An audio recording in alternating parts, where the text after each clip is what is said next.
Watch the gravy boat, Maeve. You almost touched Mr. Pendleton's sleeve with it. Daphne did not look at her younger sister when she spoke. She kept her eyes on her fiancé, smiling that small, practiced smile that she used whenever she wanted to appear completely happy. The words were quiet, spoken as if she were simply commenting on the autumn weather outside the dining room window, but they did exactly what they were supposed to do. Mr. Pendleton laughed, a heavy, comfortable sound, and patted Daphne's hand. "No harm done, my dear girl. The roast looks excellent anyway." "It would have ruined the wool," Daphne replied, lifting her glass of cider with a movement that completely ignored Maeve's presence. Maeve straightened her back, kept her face entirely blank, and moved to the next guest at the table. 32 white candles burned in the center of the long table, set inside silver holders that Maeve had cleaned with her own hands until her fingers ached that morning. The light reflected off the glassware and made patterns on the ceiling. The white tablecloth was perfectly flat. The small red apples in the center bowls were polished. Every single part of this dinner party had been built by hands no one in the room cared to notice, and none of the 40 guests currently laughing and drinking would ever think to ask who had done the work. They did not need to know. Maeve was reaching past her youngest sister Chloe to collect an empty bread basket when Chloe turned her head. It was the first time Chloe had looked at her all evening, and she spoke with a bright, cheerful voice that carried across the nearest chairs. "You have a bit of dirt on your chin, Maeve." "I think it is soot from the kitchen stove." 2 gentlemen sitting nearby stopped talking when they heard Chloe. One of them cleared his throat loudly, while the other suddenly became very interested in the pattern on his porcelain plate. Maeve did not say anything. She used the back of her wrist to wipe her chin, tightened her grip on the heavy bread basket, and walked toward the kitchen door without changing her pace. Behind her, she heard Chloe laugh. It was a light, empty sound, the laugh of a girl who had never been forced to consider how her words landed on someone else. Perhaps Chloe knew exactly how they landed, and simply enjoyed the feeling of being the one who watched, rather than the one who served. Maeve pushed the swinging door open with her shoulder and stepped into the kitchen. Maeve set the basket on the large wooden table and stood still in the quiet room. She was 23 years old. She was the daughter of a respected landowner in Hollow Creek, Virginia. She had shared the same tutors as her sisters, read the same leather-bound books in the library, and practiced the same pieces of music on the piano during long, rainy afternoons. Yet tonight, she was carrying heavy trays of meat and clearing dirty plates, while her sisters wore silk dresses and strings of freshwater pearls around their necks. "You will not let yourself care about this," she told herself. It was the same sentence she had been repeating since 6 o'clock that evening when she had finished fastening the row of tiny pearl buttons on the back of Daphne's gown. She smoothed down the front of her plain dark dress, took a fresh platter of sliced bread from Mrs. Gable the cook, and walked back into the crowded dining room. It was right then that the heavy front door of the house opened at the far end of the hallway. The change in the room was instant. Guests who had been leaning back in their chairs suddenly straightened their shoulders, and a quiet murmur traveled down the long table like a sudden breeze moving through tall grass. Mr. Pendleton stood up from his seat, his face taking on the alert look of a man who was about to receive a guest he had wanted to impress for a very long time. Maeve stopped near the sideboard and looked up to see who had arrived. He stood in the wide doorway, wearing a coat of dark charcoal wool. He did not look like he was in a hurry, nor did he look like he cared that 40 people were staring at him. He had hair as white as fresh winter snow and skin so pale it seemed to catch what little light remained in the hallway. He possessed a stillness that made him different from every other man in Hollow Creek, a quietness that did not require him to speak to get people to notice him. His gray eyes moved slowly across the room, looking at the guests with a calm, cold detachment. Maeve did not know his name, but she noticed that as he stepped into the room, the flames of the 32 candles seemed to bend slightly toward him. "Welcome, sir," Mr. Pendleton said, extending his hand with a wide smile. "I must admit I did not think you would be able to make the journey down from the northern ridge tonight." "I told you I would come, Pendleton," the visitor replied. His voice was low and perfectly even, the kind of voice that filled a room without ever rising in volume. When I give my word, I keep it. Maeve stood by the sideboard, her hands trembling slightly as she rearranged the small silver forks for the dessert service. The Northern Ridge belonged to the Cross family, an old name in the valley. People spoke about them in whispers, saying they were the first landlords of the county, men who did not age like normal townspeople, and who only came down from their dark stone house when they had business that could not be avoided. This was the master of that ridge. Pendleton led the white-haired man to an empty chair 3 places down from Daphne's left side. Daphne adjusted her posture immediately, tilting her head to show the line of her neck. Chloe's eyes grew wide with the open excitement of a young girl who had not yet learned how to hide her interest in a man. Maeve took the heavy glass pitcher of water and began moving down the side of the table. She had spent the last 2 hours looking only at glasses and plates, avoiding the eyes of the guests, so she would not have to see their expressions of casual comfort. She reached the guest from the Northern Ridge. She leaned forward to fill his glass, and then, because she was tired, she looked up. He was already looking directly at her. His gray eyes were steady, watching her face with an intensity that made her breath catch in her throat. Maeve dropped her gaze, pulled the pitcher back, and walked quickly away. By the time Mrs. Gable sent out the 3rd course of the dinner, Maeve had convinced herself that the look had been an accident. It was just the natural reaction of a man watching someone move across a room where everyone else was sitting still. She was, after all, the only person currently walking between the table and the kitchen. But by the 4th course, she knew she was wrong. She could feel the weight of his attention every time she entered the room. It felt like the physical pressure of a storm building in the air before the first drop of rain falls. She went to the sideboard, then back to the table, always aware of where he sat. She looked up one more time. He was listening to a man on his left speak about local crops, but his eyes were fixed on Maeve. At the head of the table, Daphne had stopped laughing.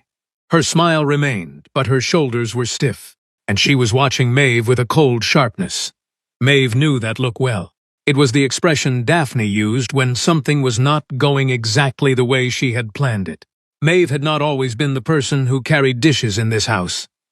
There had been a time, 3 years ago, before her father died, when she sat at the table with the rest of them. The change had happened slowly, not with one big argument, but with a dozen small decisions made by her mother and Daphne. Each choice had seemed small at the time, but together they had pushed Maeve into the background until she became nothing more than a convenient servant who did not have to be paid. The first major loss had been her grandmother's inheritance. When the old woman died, she had left $400 specifically to Maeve so she could buy dresses and travel to the city for a social season. Maeve had been 17 then.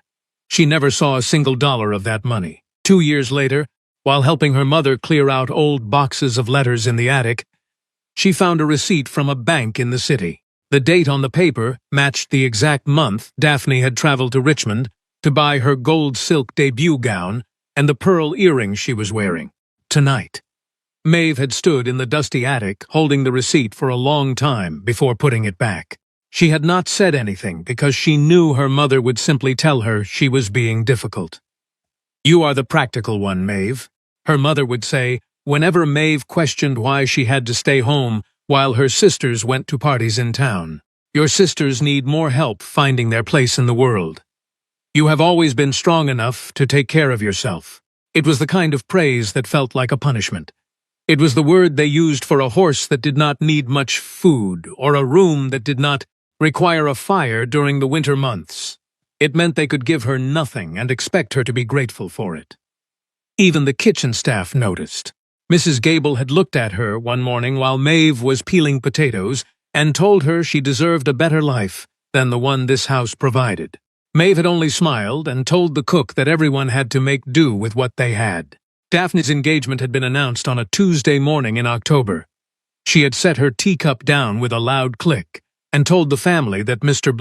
Pendleton had spoken to their mother. Chloe had screamed with delight and thrown her arms around Daphne's neck while their mother had wiped a fake tear from her eye. Maeve had told her sister she was glad, and she had meant some of it. Mr. Pendleton was 50 years old, wealthy, and dull. He was not a cruel man, but he was not interesting either. Maeve knew Daphne had chosen him simply because his money was safe. "We will have the dinner within the month," her mother had said, looking up from her writing desk. 40 guests at least.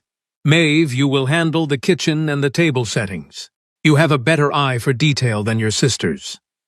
3 days before the dinner, Sarah, the young housemaid, had slipped on the icy stones near the well and broken her wrist. The doctor had been called, and the girl had been sent home to her family to heal. That evening, Mrs. Harrison had walked into the small parlor, where Maeve was writing out the seating arrangements for the guests. "You will have to serve the food on Friday, Maeve," her mother said, her voice completely calm. "We cannot afford to hire a temporary girl from the town after what we spent on Daphne's flowers." "I am your daughter," Maeve had said, setting her pen down on the wood. Her mother had looked at her with an expression that was worse than anger. "Yes," she said, "and your sister's dinner must be perfect. You understand that." Maeve had sat alone in the dark parlor for an hour after her mother left the room. Then she had stood up, folded the papers, and gone to the closet to find her oldest dark linen dress. Now, as she stood in the dining room watching the white-haired man, she realized the dinner was almost over. The guests began to stand up from the table, laughing and talking, as they moved toward the front parlor, where the hot tea and coffee were waiting for them. The room grew quiet as the crowd emptied out, leaving only the smell of melted wax and cooked meat behind. Maeve began to collect the empty wine glasses, stacking them carefully on a silver tray so they would not clink together and break. She heard a heavy, slow step behind her. It was not the fast stride of a servant. She turned around. The man from the northern ridge was standing at the end of the long table. He had his hands tucked into the pockets of his dark trousers, and he was watching her with those pale gray eyes. He had not gone into the parlor with the others. He had stayed behind, and they both knew why. Maeve lowered her head and made a small, polite curtsy. "Sir," she said, "the rest of the company has gone into the front room for tea. If you are looking for Mr. Pendleton, he is there." "I did not come here to find Pendleton," the man said. He walked closer, his movements so smooth they seemed almost silent. "I find myself at a disadvantage tonight, Miss Harrison." Maeve did not speak. She kept her hands steady on the edge of her tray. "Every person at that table was introduced to me tonight by your mother," he continued, standing close enough that Maeve could feel the strange, cold air that seemed to follow him. "But she did not introduce you." Maeve looked up into his pale face. "I am here to serve the dinner, sir," she said carefully. Before he could answer, the door swung open and Daphne walked in. Her ivory silk dress rustled against the floorboards, and her voice was loud and cheerful as she stepped between them. "There you are, Mr. Cross," Daphne said, taking his arm with a tight grip. "We were wondering where you had gone. I see you have found our girl. She helps us when we have large crowds. We are very fond of her, but you must come to the parlor. Mr. Pendleton wants to show you his new horses." The white-haired man looked over Daphne's shoulder at Maeve. His face did not show any emotion, but he did not move away immediately either. He gave Maeve one long, quiet look before allowing Daphne to lead him out of the room. Maeve stood alone by the dirty plates for several minutes, her chest feeling tight and cold. She took the tray into the kitchen, helped Mrs. Gable wash the heavy pots, and then walked upstairs to the linen room at 11:30. The house was finally quiet. Her mother had gone to bed with a bottle of medicine, and Chloe had fallen asleep on the sofa downstairs. Maeve was folding the long white tablecloths when the door opened and Daphne walked in, still wearing her pearls. "You might want to thank me," Daphne said, leaning against the doorframe with her arms crossed over her chest. "I saved you from a very difficult situation tonight." Maeve did not stop her work. She smoothed down the edge of a tablecloth and folded it into a neat square. "I do not know what you mean, Daphne. Do not play the fool, Maeve." Daphne's voice lost its cheerful tone and became sharp. "That man is Nathaniel Cross. He owns the entire northern side of the valley, 3 lumber mills, and more land than anyone in this county. He is also not the kind of man who should be talking to a girl covered in kitchen soot in a dark dining room. I saw how he was looking at you during dinner, and I saw you looking back at him. It was improper. I was filling his water glass," Maeve said, turning around to face her sister. "He spoke to me first. It does not matter who spoke first, Daphne said, stepping closer. Her eyes narrowed. He is a guest in this house because of Mr. Pendleton. He belongs to a world that has nothing to do with you. If he showed some curiosity tonight, it is only because he is not used to seeing a landowner's daughter acting as a maid. It was a temporary amusement for him. Men of his position like things that are unusual, but it means nothing. If you encourage him, you will only bring shame on this family right before my wedding, and I will not allow you to ruin things for me. Do you understand what I am saying to you? Maeve looked at her older sister. She looked at the expensive gold silk trim on Daphne's gown, the gown that had been bought with money, meant for Maeve's own life. For the first time in years, Maeve did not feel the usual urge to look down or apologize to keep the peace. She felt a strange, cold clarity inside her mind. I understand you perfectly, Daphne, Maeve said in a quiet voice. You have always been very clear about what you want. Daphne stared at her for a second, surprised by the lack of fear in Maeve's face, before turning on her heel and leaving the room. Maeve picked up the next tablecloth and went back to work. She did not expect to see Nathaniel Cross again. She told herself that Daphne was right about one thing. Men from the northern ridge did not spend their time thinking about the daughters of poor, valley families. On Thursday morning, Maeve walked down the dirt road into the town of Hollow Creek to buy supplies for the kitchen. The sky was gray and the air smelled of dead leaves and coming rain. She was standing outside the small grocery store, checking a crate of apples to see which ones were firm enough for baking, when someone spoke from behind her left shoulder. The ones at the bottom of the basket are much sweeter. They were picked from the south side of the orchard, where the sun hits the trees first. Maeve turned around quickly. Nathaniel Cross was standing 2 feet away from her. He was wearing a plain gray wool coat that looked like the clothes the local farmers wore, but he still looked completely out of place among the muddy wagons and wooden shop fronts. He did not have a horse or a carriage with him, and his white hair was uncovered. Maeve looked at him, then down at the apples in her hand, then back up at his pale face. "Mr. Cross," she said, "do you usually spend your mornings giving advice to women about fruit?" "Only when the woman looks like she is about to buy sour apples," he said, a very small smile touching his lips. "Try the red one near your hand." Maeve reached down and selected the apple he had pointed out. It was heavy and smooth, without any of the soft spots that ruined the others. She placed it into her basket. "Why are you here?" she asked, her pulse running fast against her skin. "This market is far from the northern ridge." "I had business in the town," he said, his voice quiet against the noise of the street. "And I wanted to see you again without your sister standing between us." He stepped closer, his shadow falling over her. "You are Maeve Harrison. Your sister told me you were the household help, but I asked Mr. Pendleton about you after dinner. He told me you are the middle daughter. He also told me you do not usually serve food. My family had a need, and I filled it," Maeve said, keeping her chin up.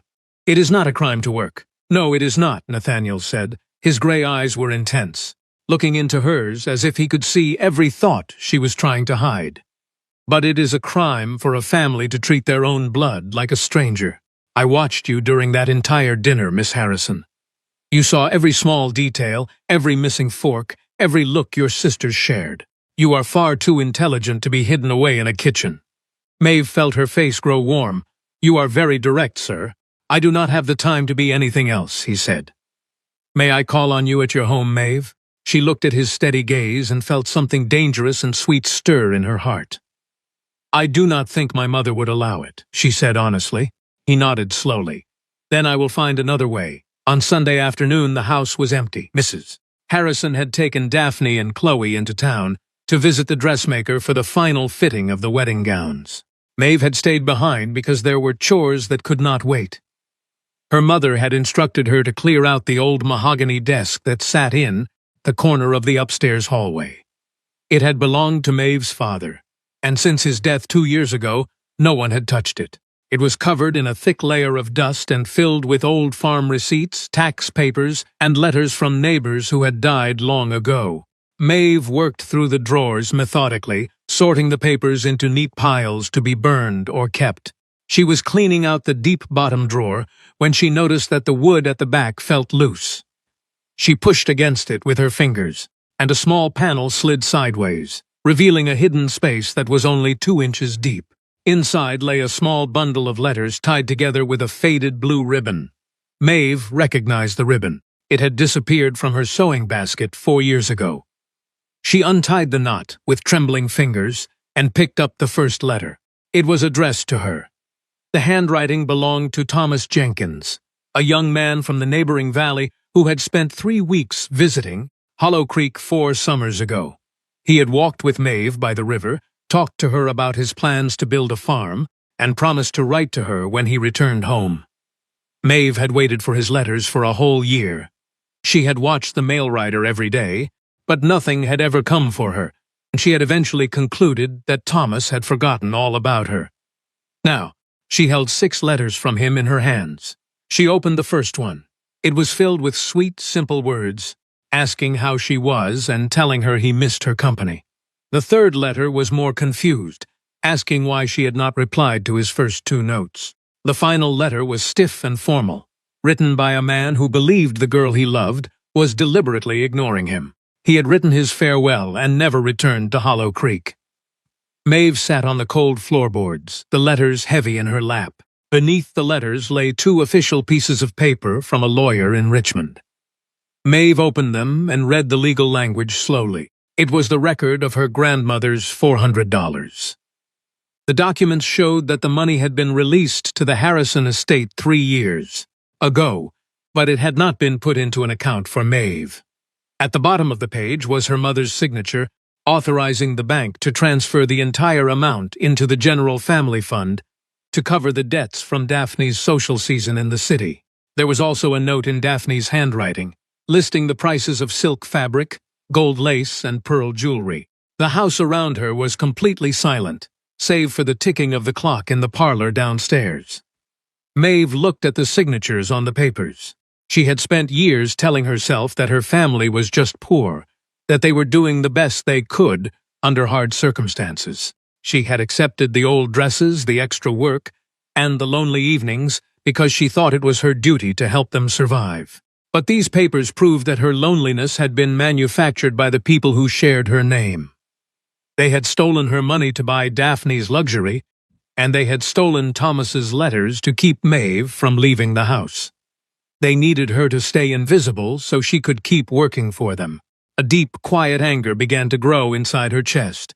It was not the kind of anger that made a person scream or cry. It was cold and hard, like ice forming on a lake during the dead of winter. It gave her a strange sense of strength that she had never felt before. She gathered the letters and the legal documents, tied them back together with the blue ribbon, and walked down the stairs to her small bedroom. She placed the bundle at the bottom of her storage chest, right beneath her dark dresses. Her family would be home in an hour, and for the first time in her 23 years, Maeve was looking forward to seeing them.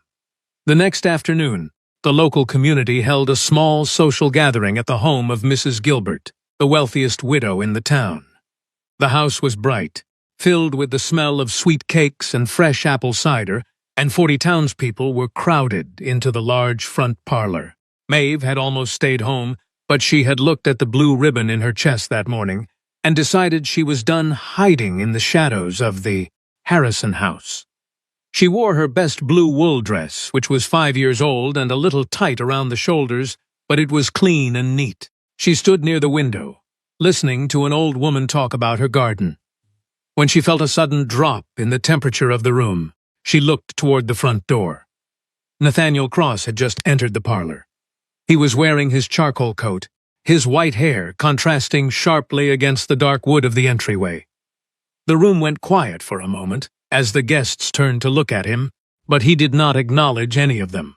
His gray eyes swept over the crowd until they found Maeve standing by the window.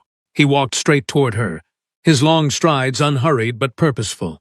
He did not look at Daphne, who had stopped talking to her friends and was now watching him with a pale face. He stopped right in front of Maeve and made a polite bow. "Good afternoon, Miss Harrison. I am glad to see you here today." "Good afternoon, Mr. Cross," Maeve said, her voice steady despite the 30 pairs of eyes currently watching them from across the room. "I did not expect to see you at a neighborhood tea. I came because I knew your family would be here," he said, his voice low enough that only she could hear it. "And I wanted to ask you a question that you did not answer at the market.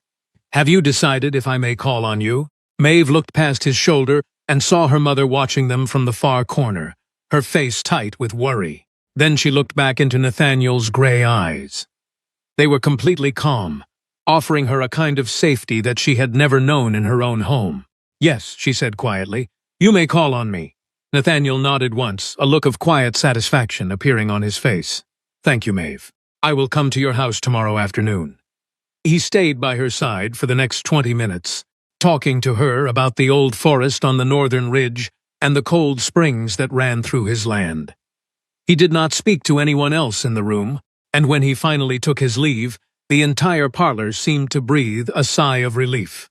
Maeve could hear the whispers starting before the front door had even closed behind him. The townspeople were already trying to understand why the master of the northern ridge had spent his entire visit talking to the quiet Harrison girl. Daphne walked over to the window as soon as Nathaniel was gone, her hands clenched tightly into fists at her sides.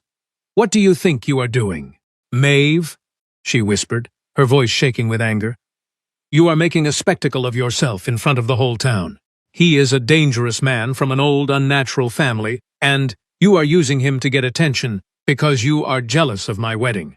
Maeve looked at her sister's angry face and felt nothing but pity. "I am not jealous of you, Daphne," Maeve said softly. "I am just starting to live my own life." She walked past her sister and left the house before her mother could say a word to her. The confrontation happened the moment they returned to the Harrison house. "Mrs. Harrison slammed the front door shut and pointed her finger toward the small sitting room off the main hallway. "In there, Maeve," her mother said, her voice sharp with a rage she had been hiding all afternoon. Maeve walked into the room and stood by the fireplace, while her mother and Daphne followed her inside, closing the heavy wooden door behind them. Chloe stayed in the hallway, her shadow visible through the glass pane of the door, as she tried to listen to what was happening. "You have disgraced us today, Maeve," her mother began, walking up to her with a red face. "To allow a man like Nathaniel Cross to follow you around a public parlor like a common servant. Girl, the whole town is talking about it. He is a reclusive landlord who has no interest in marriage with a family like ours. He is only playing with you because you are foolish enough to listen to him. You will ruin Daphne's relationship with Mr. Pendleton if people think our family is involved with the strange business of the Northern Ridge. You will send a note to Mr. Cross tonight telling him he is not welcome at this house." Maeve did not look down. She reached into the pocket of her blue wool dress and pulled out the bundle of letters tied with the blue ribbon. She set them down on the small table between them. "I found these in Father's desk yesterday, Mama," she said, her voice completely calm and level. 6 letters from Thomas Jenkins that were written to me 4 years ago. You hid them from me so I would think he had forgotten me. And these are the bank statements showing that you took my $400 from grandmother to pay for Daphne's debut gowns and jewelry. You signed your name at the bottom of the transfer." The room became so quiet that Maeve could hear the wind blowing through the dry leaves outside the window. Her mother looked down at the papers on the table, her face turning from red to a pale, sickly gray. She opened her mouth to speak, but no words came out. Daphne stepped forward, her eyes wide as she looked at the receipt with her own handwriting on it. "It was for the good of the family, Maeve," Daphne said, though her voice lacked its usual confidence. "We were in debt, and you did not need the money since you were staying at home anyway. It was a practical choice." "It was a theft," Maeve said, looking her sister directly in the eyes. "You stole my future so you could look beautiful for the town, and you stole my letters so I would stay here and cook your meals and wash your clothes without complaining. I have spent 5 years believing I was the sensible one who had to make sacrifices for the people I loved. But you did not love me. You just found me useful." Her mother took a step back, looking at Maeve as if she were a stranger who had suddenly appeared in her parlor. "You cannot speak to us this way, Maeve. I am your mother. You are the woman who took my choices away from me," Maeve said, picking the bundle of letters back up and putting them into her pocket. "But you will not take any more of them, Mr.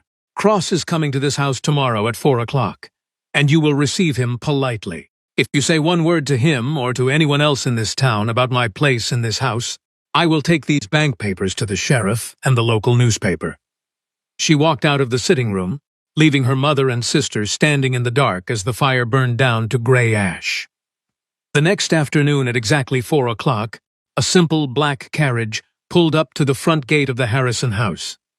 Maeve was already waiting on the porch, wearing her dark linen dress with a thick wool shawl pulled around her shoulders against the November cold. She did not want Nathaniel to step inside the house, where her mother and sister were hiding behind the curtains. She walked down the stone path to meet him as he stepped down from the carriage. His white hair caught the pale winter sunlight, and his face was as calm and beautiful as a statue made of white marble. "Miss Harrison," he said, taking off his hat as she reached the gate, "you look very thoughtful today." "I have had a very long week, Mr. Cross," she said, offering him a small, genuine smile. He looked at her face for a moment, his gray eyes softening as he noticed the tired lines around her eyes. Then he held out his gloved hand to her. "Come for a walk with me in the orchard behind your garden. The air is clear today, and I think you could use some quiet." Maeve took his hand. It felt remarkably cold through her glove, like the stone walls of his old house on the ridge, but his grip was firm and steady, holding her with a care that made her feel safe. They walked along the narrow dirt path that led into the old apple orchard behind the barn. The trees were bare now, their twisted gray branches reaching up toward the silver sky like old fingers. They walked in silence for several minutes, the dry grass crunching beneath their shoes, until Nathaniel stopped near an old stone well. "I know what your family did to you, Maeve," he said, his voice quiet but heavy with a deep anger that he was keeping under control. "Mr. Pendleton's lawyer is a friend of mine. He told me about the bank transfers from your grandmother's account 3 years ago." Maeve looked down at the old stones of the well. "I found the papers yesterday," she said. "They took everything I had so Daphne could have her season in Richmond. They even hid the letters from a man who wanted to marry me." Nathaniel stepped closer to her, his pale hand reaching out to lift her chin so she had to look into his gray eyes. "They are small people who live in a small world, Maeve," he said softly. "They hid you because your light made them look dark. But you do not belong to this house anymore. Tomorrow is your sister's wedding at the town church. I want you to attend as my guest." Maeve looked at him, her heart beating fast. "Mr. Cross, if I walk into that church on your arm, the whole town will talk. My mother will never forgive me, and Daphne will hate me for the rest of her life. They will say I am involved with the mysterious master of the northern ridge." "Let them talk," Nathaniel said, his voice completely firm. "I have lived on that ridge for more years than this town has existed, Maeve. I have seen families rise and fall, and I have never cared about their whispers. But I care about you. I want everyone in Hollow Creek to see you standing beside me, where you have always belonged. Come with me tomorrow, Maeve. Leave the shadows behind." Maeve looked at his pale, beautiful face and knew she was no longer afraid. "Yes," she said, "I will come." The murmur began the moment the black carriage pulled up to the steps of St. Michael's Church the next morning. The townspeople who were standing outside on the grass turned around to look, their conversations dying away into a deep, shocked silence as Nathaniel Cross stepped down from the carriage. He wore a long black coat with silver buttons that caught the winter light, his white hair shining like silver against the dark fabric. He turned and extended his hand into the carriage, and Maeve Harrison stepped out beside him. She wore her blue wool dress, but she had brushed her dark hair until it shone, and her face was completely calm. She placed her hand on his arm and walked up the stone steps of the church with her head held high. She could feel the stares of the neighbors, could hear the sharp whispers of the women sitting in the back pews as they entered the warm building. Nathaniel walked with his usual slow, unhurried stride, acknowledging no one, his cold presence filling the church until even the minister looked nervous. They took their seats in the third row from the front, right across the aisle from where Maeve's mother and Chloe were sitting. Mrs. Harrison looked over and saw Maeve sitting beside the master of the northern ridge, and her face turned completely white. She looked away immediately, her hands shaking as she held her prayer book. When the music began and the heavy wooden doors at the back opened, Daphne walked down the aisle on Mr. Pendleton's arm. She looked beautiful in her white silk and lace, her face arranged into the perfect smile of a happy bride. But as she reached the third row, her eyes caught Maeve's blue dress. Daphne stopped for a fraction of a second, her smile freezing on her face as she saw Nathaniel Cross sitting beside her sister, his pale hand resting over Maeve's fingers. Mr. Pendleton had to pull her arm gently to keep her moving toward the altar.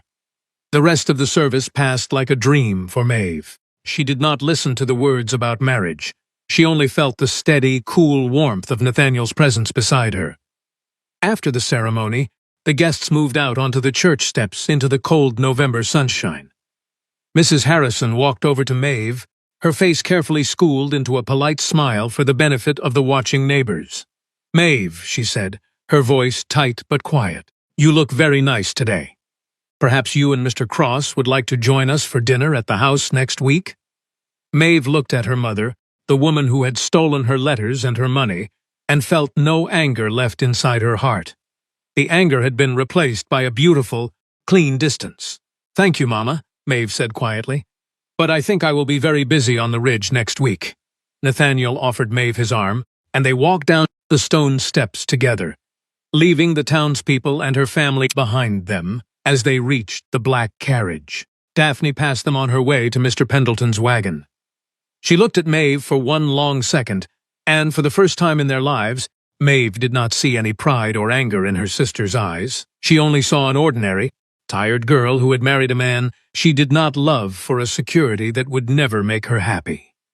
Then Daphne looked away and stepped into her wagon, and the moment was gone forever.